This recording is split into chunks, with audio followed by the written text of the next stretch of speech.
வாழ்க்கையில முன்னேற ஆசைப்படுறது தப்பு இல்லைங்க.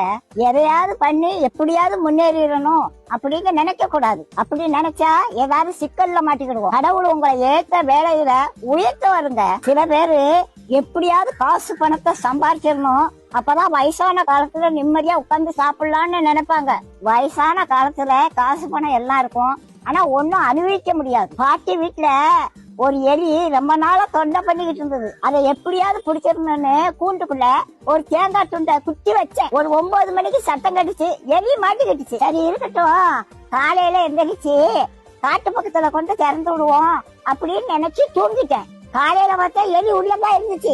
ஆனா அந்த தேங்காய் துண்டை அதை நக்கி கூட பாக்கலங்க. எப்படி வச்சானோ அது அப்படியே இருந்துச்சு. ராத்திரி முழுவதும் உள்ளதான் இருந்துச்சு. அந்த தேங்காய் துண்டை திங்கலாம்ல, அதுக்கு மரண பயம் வந்துட்டு அதனால தேங்காய் துண்டை திங்கிறதுக்கு மனசு வரல. அதுக்கு தேங்காய் துண்டை விட நம்ம உயிர் பிழைச்சா போதும்னு அது இருந்துச்சு. அதே மாதிரிதாங்க காசு பணத்தை சேர்த்து வச்சாங்க கடைசி காலத்துல ஒன்னையும் அனுபவிக்க மாட்டாங்க. லட்ட பாட்ட உடனே வாயில எச்சி வரும், ஆனா டாக்டர் சொன்னது ஞாபகத்துக்கு வரும், லட்டை தின்றாத சுகர் ஏறி போயிரும் அப்படின்னு சொல்லியிருக்காங்க. ஆசைப்பட்ட ஒரு லட்டை திங்க முடியல, காசு பணம் இருந்து என்ன செய்ய? கடவுளோட ஆசீர்வாதம் இருந்துச்சுன்னா கடைசி வரைக்கும் நல்லா சாப்பிடலாங்க.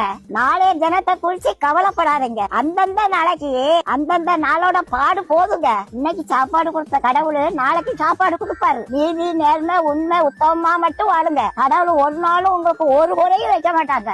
நம்ம எப்படி சம்பாதிக்கோங்கிறத கடவுள் பாத்துக்கிட்டே இருக்காருங்க.